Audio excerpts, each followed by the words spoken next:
పిఠాపురం నుంచి ప్రచారం కోసం మీరు ఎక్కడి నుంచి వచ్చారండి? విజయవాడ నుంచి వచ్చాను సార్. పవన్ కళ్యాణ్ గారు ఎందుకనండి అంత అభిమానం అక్కడి నుంచి రావడానికి కారణం ఏంటంటారు?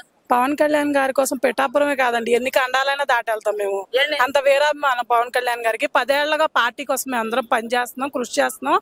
ఆయనకి సీట్ ఇక్కడ వచ్చింది కాబట్టి ఆయనకి ప్రచారం చేయడానికి మేము అంతా అక్కడ నుంచి తరలివచ్చామండి. అది ఇప్పుడు విజయవాడ నుంచి ప్రయాణం అయ్యి పిఠాపురంలో ప్రచారం చేయడానికి వచ్చారండి. అవును, ఇప్పుడు మీ సొంత ఖర్చులతో పెట్టుకుని మా సొంత ఖర్చులతో మనం 1 రోజు స్టే చేద్దామని వచ్చాం సార్.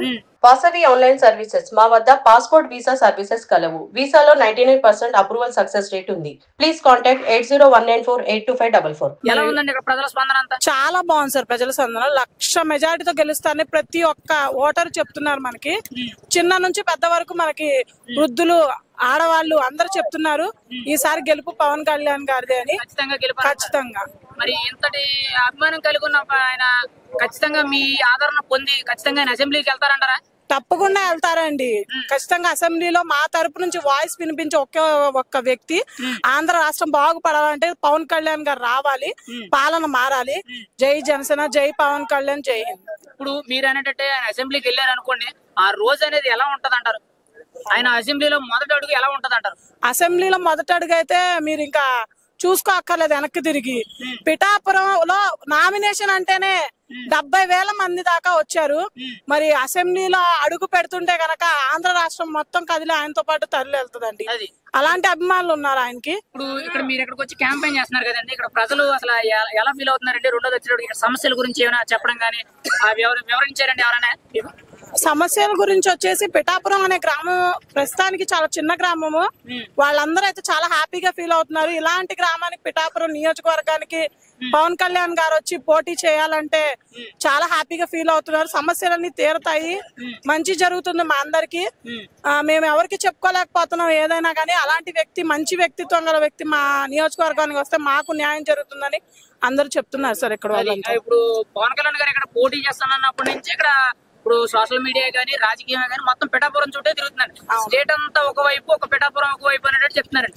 ఇప్పుడు ప్రజలు అసలు మీతో మాట్లాడిన వ్యక్తులు కానీ ఎలా స్పందిస్తున్నారండి? ఆయన పోటీ చేసే విధానం గురించే గానీ, లేకపోతే ఇక్కడ అసలు ఎంచుకోవడం గురించి కానీ? వారైతే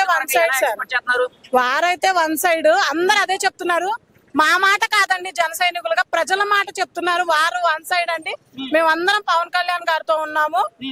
ఖచ్చితంగా ఈ సీటు గెలిపించుకుని తీరుతాం అంటున్నారు పిఠాపురం ప్రజలంతా. సీటు గెలిపించుకుని అసెంబ్లీకి పంపుతానంటారండి? తప్పకుండా అండి.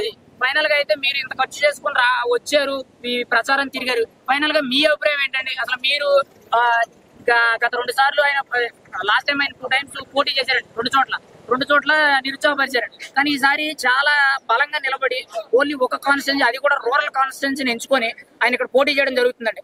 మరి ఇక్కడ మీరైతే ఎక్కడి నుంచో వచ్చి ఇక్కడ సపోర్ట్ చేస్తున్నారు. మీ ఆదరణ గానీ, మీ అభిమానమే గానీ ఇదన్నీ ఆయనకు చేదోడు వాదోడుకుంటే ఖచ్చితంగా ఆయన ఎమ్మెల్యే తీరుతారంటారా? ఫైనల్ గా ఖచ్చితంగా ఎమ్మెల్యే అవుతారండి. ఇదివరకు ఏం జరిగిందో అనేది ఇప్పుడు కన్నీరుకి మోసపోయారు. జగన్ గారు పెట్టిన ఒక్క ఛాన్స్ అని చెప్పి అందరినీ నట్టేట్లో ముంచేశారు ప్రజలందరినీ. మరి ఆ హామీలు ఏవైతే ఇచ్చారో జగన్ గారు తీర్చలేదు. మాట తప్ప మడం తెప్పం అన్నారు. దానిలో ఏదో చిన్న పథకాలు ఇచ్చారు కానీ మహిళలకి దాని వల్ల ఉపయోగం ఏమీ లేదండి. రాష్ట్ర అభివృద్ధి అయితే శూన్యం జగన్ ప్రభుత్వంలో. ఇప్పుడు రాబోయే రోజుల్లో ఖచ్చితంగా రాష్ట్రం అయితే మారబోతుంది. మన అభివృద్ధి అయితే చూస్తాం ఖచ్చితంగా. పిఠాపురం నియోజకవర్గం చాలా బలంగా సపోర్ట్ చేస్తుంది పవన్ కళ్యాణ్ గారికి. ఖచ్చితంగా ఆయన అసెంబ్లీలో అడుగు పెడతారు పిఠాపురం నియోజకవర్గం నుంచి. ఫైనల్ గా అయితే ఆయన గెలుపుకి మీరు వచ్చి చూసారు కాబట్టి ఎంత మెజారిటీ వాళ్ళు చెప్తున్నారు, మీరైతే ఎంత వచ్చే అవకాశం ఉందంటారు ఒక మాటలో? ప్రజలైతే 50,000 పైన మెజార్టీ అంటున్నామండి. మేమైతే జనసేనలో 1,00,000 మెజార్టీతో ఆయన గెలుపొందాలని మేము ప్రచారం చేయడానికి వచ్చాము ఇక్కడికి. ఇంకా వేరే ఊళ్ళ నుంచి ఎన్ఆర్ఐలు 600 మంది తరలిస్తున్నారు పిఠాపురానికి. రాబోయే రోజుల్లో మా అందరూ కలిసి ప్రచార నిమిత్తం వస్తున్నారు. ఎన్ఆర్ఐలు US నుంచి, ఆస్ట్రేలియా నుంచి, అటు సైడ్ నుంచి వస్తున్నారండి. మా అయితే 1,00,000 పైగా ఓట్లు పోలవుతాయి. గెలుపు కాదు, మాకు 1,00,000 మెజారిటీ ఖాయం అనేటట్టు ప్రచారం చేస్తున్నారండి ఫైనల్ గా. అంతేనండి.